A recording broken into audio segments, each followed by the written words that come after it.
Bismillahirrahmanirrahim. Assalamualaikum warahmatullahi wabarakatuh. Perkenalkan, nama saya Muhammad Sandi Satriawan dengan NIM 210101074 dari kelas 7B. Di sini kita akan sama-sama belajar ya dari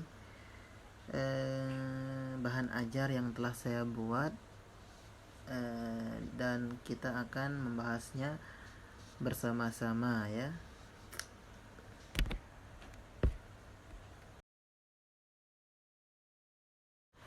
Langsung saja ya teman-teman. Kita klik mulai. Kita perbesar dulu ini layarnya. Nah, setelah itu kita klik mulai untuk memulai pelajaran atau mulai gamenya ya. Di sini ada menu home. Menu home ini berisikan petunjuk, kemudian tujuan pembelajaran, ada materi, kemudian quiz. Kita ke petunjuk dulu ya, petunjuk pemakaian. Di sini tujuan, ada menu tujuan pembelajaran kan, gunanya itu untuk mengetahui tujuan pembelajaran. Kemudian ada menu materi untuk mengetahui isi materinya. Kemudian ada quiz untuk mengetes pemahaman siswa. Di sini ada kalau gambar gini ya, gambar home, gambar rumah untuk kembali ke menu home, dan suara untuk memutar suara. Ini untuk halaman selanjutnya, kemudian ini untuk back ke halaman sebelumnya. Kita kunci tombol home, kita ke tujuan pembelajaran. Nah, di sini kita ke menu tujuan pembelajaran ya. Ada KD di sini. KD 3.8 mengisikan bahwa menganalisis kedudukan Al-Quran, Al-Hadis, dan ijtihad sebagai sumber hukum Islam.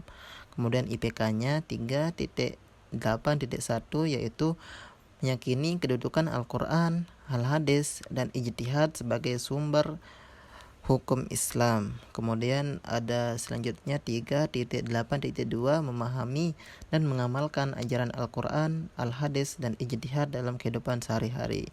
Ya, ini tujuan pembelajarannya. Kita pencet tombol home. Kemudian kita masuk ke materi pembelajaran. Materi pembelajaran ini tentu mengisikan materi yang akan kita pelajari pada hari itu ya. Di sini ada Al-Quran, Al-Hadis, dan ijtihad sebagai sumber hukum Islam. Ini yang akan kita bahas ya. Ada Al-Quran, Hadis, dan ijtihad. Yang pertama ada Al-Quran. Al-Quran sebagai sumber hukum Islam pertama dan utama ya. Di sini ada pengertian Al-Quran. Kemudian kita next. Di sini saya tidak menjelaskan ya isi materinya karena tadi udah saya coba jelaskan cukup lama ya. Makanya saya mempersingkat waktu. Dan di sini kemudian ada isi kandungan Al-Quran meliputi 5 hal sebagai berikut. Nah, di sini yang pertama ada tauhid, ibadah. Kemudian kita next janji dan ancaman. Kemudian ada jalan mencapai kebahagiaan dunia dan akhirat. Kemudian yang terakhir ada dalam Al-Quran itu ada kisah dan cerita ya. Kita next ke materi selanjutnya, halaman 4 ya. Di sini ada sampai halaman 8. Kedudukan dan fungsi Al-Quran. Nah, di sini teman-teman pause aja videonya kalau teman-teman membaca. Kemudian hadis sebagai sumber kedua. Nah, ini kita masuk ke hadis ya. Di sini teman-teman bisa baca pengertian hadis. Kemudian di sini ada kedudukan dan fungsi al-hadis. Kita next saja ya. Halaman selanjutnya macam-macam hadis. Nah, di sini teman-teman bisa baca ya. Biar mempersingkat waktu ini. Biar tidak terlalu lama videonya. Kemudian kita masuk ke ijtihad sebagai metode penetapan hukum Islam. Di sini ada dasar-dasarnya ya, kenapa ijtihad itu sebagai sumber hukum Islam. Macam-macam ijtihad. Nah, ini kayaknya udah materi terakhir ya, halaman 8 ya. Kalau kita mau kembali, tapi karena kita mau ke home, menu utama, kita pencet yang menu utama. Kemudian kita masuk ke kuisnya permainan, biar murid-murid kita itu tidak terlalu bosan ya dalam menghadapi pembelajaran, proses belajar mengajar.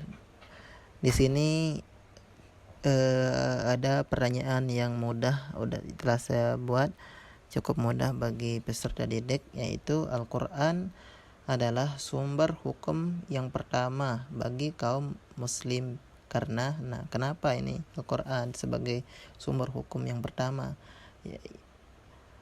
Kita lihat Al-Quran sebagai wahyu dari Allah sehingga kebenarannya mutlak. Al-Quran tidak berubah sampai sekarang. Keindahan bahasanya susah ditiru oleh siapapun. Banyak orang yang hafal Al-Quran. Nah, ini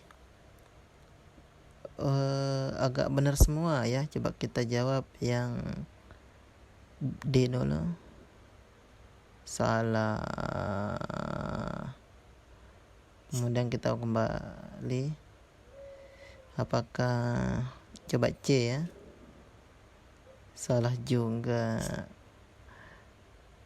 Yang B salah juga. C. Benar dong. Oke, mantap. Itu ya sekilas tentang kuisnya. Kemudian di sini ada beberapa kuis juga telah saya buat. Nah,